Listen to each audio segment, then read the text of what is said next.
How to create a text channel on Discord. Want to keep your server organized with separate chats? Let's create a text channel on Discord.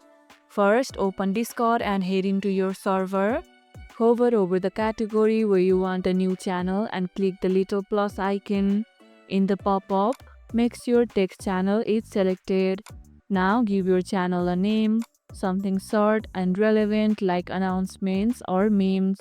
You can also set it as private by enabling the toggle and selecting which roles can access it.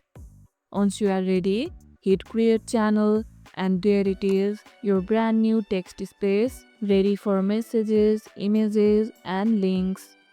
If the plus button does not show, make sure you have the right permissions in that server. What channel types your server uses most? Let me know in the comments below. And that's how you organize conversations in Discord, simple and effective. And if this video helped, hit the like button, share it, subscribe and leave a comment.